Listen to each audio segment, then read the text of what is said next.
Good morning friends, কেমন আছো? আশা করি সবাই ভালো আছো। আমার ইউটিউব অ্যান্ড ফেসবুক চ্যানেলে তোমাদের সবাইকে ওয়েলকাম। তো দেখতেই পাচ্ছ আমি কোথাও যাচ্ছি মানে আমি মায়াপুর যাচ্ছি। তো মায়াপুর যেতে যেতে তোমাদের সাথে ভিডিওটা শেয়ার করলাম। এই হচ্ছে মায়াপুর যাওয়ার রাস্তা। তো আমরা অলরেডি অনেকটাই পৌঁছে গেছি। পৌঁছে যাওয়ার পর আমরা একটা আখের রসের দোকান দেখলাম। সকাল থেকে কিছু খাইনি, চা বিস্কিট খেয়েছি। তাহলে একটু আখের রস খাই। আখের রস খেয়ে আর বড়মশাই দেখো আমাকে আখের রস দিচ্ছে, আমার এক হাতে ফোন আছে। আখের রসটা সত্যি খুব ভালো, মিষ্টি। এটা শুনলাম যে মায়াপুরের সব জিনিসই নাকি খুব ভালো। না, সত্যি কথা বলতে খুবই ভালো লাগলো। তারপর আবার গাড়ি স্টার্ট দিয়ে আমরা চলে এলাম। এগুলো মায়াপুরের সাইড সিন। মায়াপুর যেতে যেতে না আমরা পৌঁছে গেলাম আমাদের আসল উদ্দেশ্যে, গন্তব্যস্থলে। দেখতেই পাচ্ছ।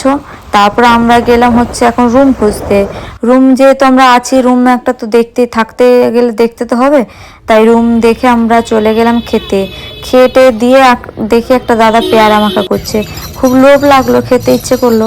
দাদাকে বললাম ঝটপট করে আমার জন্য একটা বানিয়ে দিও। তো দেখতেই পাচ্ছ দাদার স্পিডটা কেমন। এবার যতটা স্পিডে বানাচ্ছে ততটা টেস্টি কিনা সেও তো টেস্ট করতে হবে। তার জন্য আমি ঝটপট করে একটা মুখে বাইট দিয়ে দেখলাম, না, পেয়ারা মাখাটা খুব সুন্দর হয়েছে। তারপর গেলাম জগন্নাথ বিরিয়ানি। সবাই তো জানো জগন্নাথ বিরিয়ানি রান্নাটা ফেমাস।